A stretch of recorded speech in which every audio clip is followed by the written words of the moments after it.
Hello and welcome back to another episode on this Mercedes Vito camper conversion. We're a bit further along again. We've got the lino down, as you can see. This running down the middle there is our centre line, so we can get everything square. All the bits of trimmings are on, the back rails there, as you can see. I had to do a little bit of repair to that back step. Well, that's sorted out now and fitted. I've got this done at the front end. Start of the furniture. These are going to be the courtesy lights.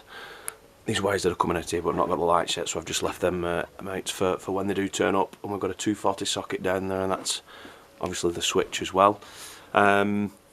We've had a bit of a delay, and that's probably why you've noticed there's a bit of delay on the video. The bed that we're going to be fitting in this, the people that we get them off had, I think it's probably about a 2-week delay now. I'm actually hoping it's going to be in stock with them today, so hopefully at the beginning of next week I'm going to get my hands on that, and then I can start getting the furniture in and the bed and everything else. But for now I'm going to be starting on the electrics. We've got the 240 consumer unit here, as you can see, and the charger unit. Majority of the 12 volt electrics are going to be either at the top here on the control panel or down below at the bottom near the battery, and then the rest is going to be here where the battery's going for the relay and everything. So for starting off, I'm going to be doing the electrics. We'll do a bit of a time-lapse video on that, and then hopefully, fingers crossed, we'll get everything in and we can start doing something on the furniture. So I'll set the camera up, we'll take another video.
Right, okay, so we've got the consumer unit, 240 consumer unit wired up.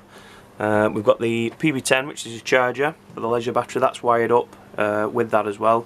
We've got a few wires coming down, that's for the 12 volt side of things, going into a fuse bank there, and then obviously we've got the leisure battery at the bottom there.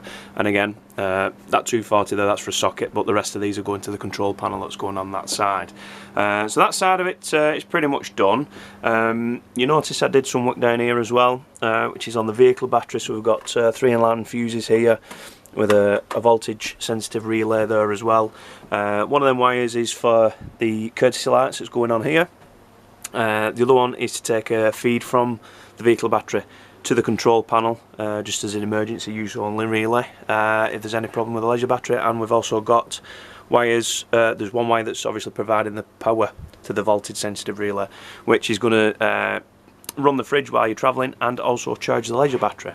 So even though it is quite, I would say, a basic electric system, it does do the majority of what an expensive system would do, really, with obviously the chargers and the relays and everything else. I also got this morning, the 12 volt socket, as they're having a TV bracket here. Here's said TV bracket, which is going to be mounted there and screwed up into the metalwork as well. And that is basically just the power supply for the 12 volt TV that's going to be situated up there. I'm still unfortunately waiting on the bed frame to come, so I'm going to be probably another day or two late before I can record another video whereas the furniture is concerned. But that's where we're up to the minute, and when the bed frame comes in, we'll take another video. The bed has finally arrived at last. A few weeks delayed, but we've finally got it. We got it this morning. Just greased some of these moving parts, so you release the bed to come forward. They were a bit dry, so I've greased both sides of them up so it comes forward. It all clicks back, and it weren't doing that before, so I've just greased them up. That's working nicely. Everything's tight. There's nothing moving on that side of it. While I was waiting, I got some of the partitions shaped in ready.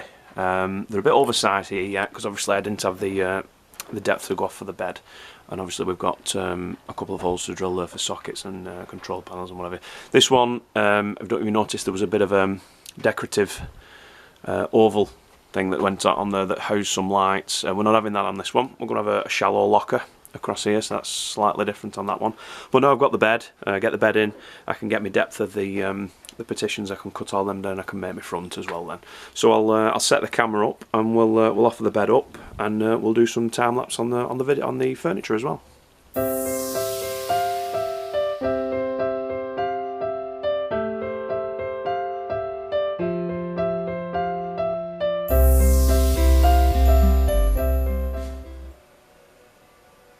Right, so I've got the bed frame back out. I've put some markings on the floor.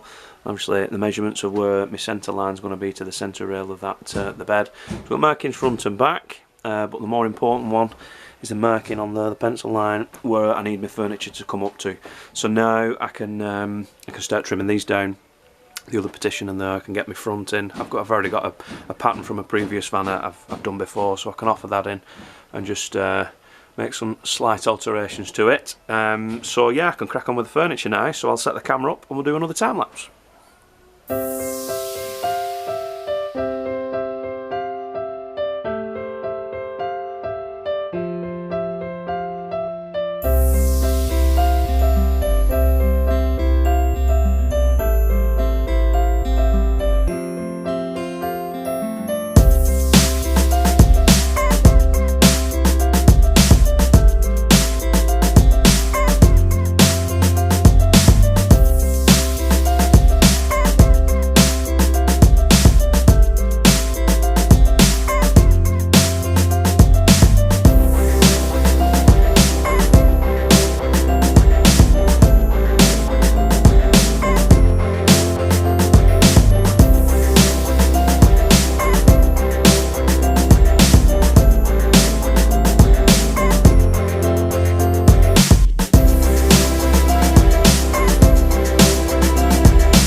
Okay, so as you've probably seen from the time-lapse videos, we've got the majority of this wardrobe section built up now. So this is all screwed in, shaped, knock-on edging ready. We've got this one in, which is the other end. We've got the two shelves that you probably saw Rob shaping in. So the gas compartment is in this bottom part here, and then we've got another storage point there. We've got another shelf that's over the wheel arch. Just some more electrics, 12-volt fuses. Got the battery box going in, ready to wire that up. And as you've seen, we actually got the full fascia of this in now. We've just got some bits and pieces to sort out, rails to fit. That's easy to do when it's out of the van. But for now, I think we're going to leave the video as it is. We'll pick up again next week, where we'll show the final stages of the back end being finished off, and obviously we've got the kitchen to start now as well. But yeah, for now we'll leave it there. But many thanks for watching. If you've got any comments or questions or anything like that, don't forget to drop them in the comments section below, and I'll get back to you as soon as possible. Many thanks for watching. Please don't forget to subscribe. Thank you very much. Bye bye.